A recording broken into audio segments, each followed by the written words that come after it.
तो दोस्तों engineers India ने अपने क्वार्टर वन के नंबर को डिस्क्लोज कर दिया है। तो चलिए देखते हैं क्या है क्वार्टर वन के नंबर्स के अंदर। डाटा लाख्स में है, मैं आपको क्रोस में बता रहा हूँ।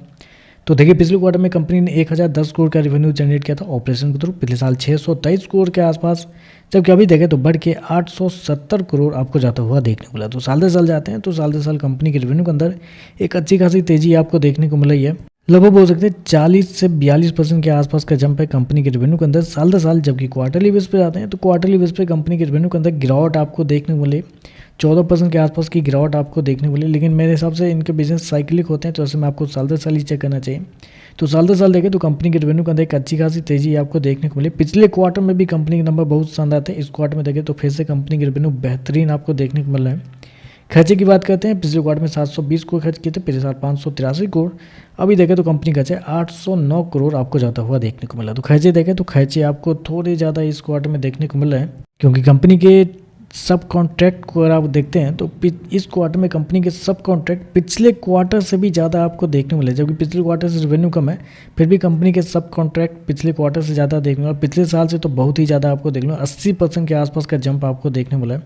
तो खर्चे थोड़े से ज़्यादा इस क्वार्टर में देखने को मिल रहे हैं। चलिए कंपनी का प्रॉफिट क्या निकलता है वो देखते हैं, और अदर एक्सपेंस भी देखें तो वो भी आपको ज़्यादा देखने को मिला है इस क्वार्टर में। तो चलिए प्रॉफिट क्या है वो देखते हैं। तो देखिए पिछले क्वार्टर में कंपनी 280 करोड़ के आसपास के प्रॉफिट में थी, पिछले साल 91 करोड़ के आसपास। जबकि अभी देखें तो गिर के 65 करोड़ आपको जाता हुआ देखने को मिला। तो कंपनी का प्रॉफिट देखें तो आपको साल दर साल आपको गिरते हुए देखने को मिल रहा है। और बेसिकली प्रॉफिट गिरने के पीछे का रीज़न आप कहेंगे कंपनी के कुछ ज्वाइंट वेंचर है उसको जाता है, क्योंकि इस क्वार्टर में कंपनी को ज्वाइंट वेंचर के थ्रू लगभग 7.5 करोड़ के आसपास का नुकसान हुआ है। जबकि पिछले साल कंपनी को 32.5 करोड़ के आसपास का फायदा हुआ था ज्वाइंट वेंचर के थ्रू। अब पिछले क्वार्टर में भी 37 करोड़ के आसपास का फायदा हुआ था, जिसकी वजह से प्रॉफिट के अंदर एक बड़ी तेजी आपको देखने को मिली थी। यहाँ पे देखें तो ज्वाइंट वेंचर इस क्वार्टर में कंपनी को थोड़े बहुत नुकसान हुए ज्वाइंट वेंचर में, इसकी वजह से प्रॉफिट आपको गिरते हुए देखने को मिला है। क्योंकि अगर अदरवाइज ज्वाइंट वेंचर को हटा के कंपनी का प्रॉफिट देखते हैं तो पिछले साल कंपनी का प्रॉफिट लगभग 59 करोड़ के आसपास था, जबकि अभी देखें तो बढ़ के 72 करोड़ के आसपास है। तो साल दर साल ऐसे प्रॉफिट बढ़ा है, लेकिन नेट प्रॉफिट अगर आप देखने के लिए जाते हैं तो नेट प्रॉफिट कंपनी का साल दर साल गिरता हुआ देखने को मिल रहा है। तो मतलब वही तो मैं सोच रहा था कि लगातार 2 क्वार्टर कैसे इंजीनियर्स इंडिया के नंबर अच्छे आ सकते हैं। कहीं ना कहीं तो कंपनी को कुछ करना था, तो कंपनी ने ज्वाइंट वेंचर में कुछ कर दिया है। ईपीएस की बात करते हैं, पिछले क्वार्टर में 5 रुपये के आसपास, पिछले साल 1 रुपये 63 पैसे। अभी देखें तो 1 रुपये 16 पैसे आपको जाता हुआ देखने को मिल रहा है।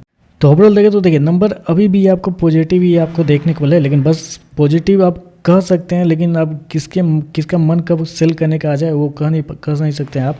क्योंकि नंबर अभी भी देखें तो साल दर साल तो रेवेन्यू बढ़ा है, कंपनी का ऑपरेटिंग प्रॉफिट बढ़ता हुआ देखने को मिला है, लेकिन नेट प्रॉफिट आपको गिरता हुआ देखने को मिला है। तो देखते हैं इस पर मार्केट कैसे रिएक्ट करता है। आज के लिए बस इतना है। वीडियो पसंद आए तो लाइक कीजिएगा, साथ में साथ चैनल को सब्सक्राइब जो कीजिएगा। धन्यवाद।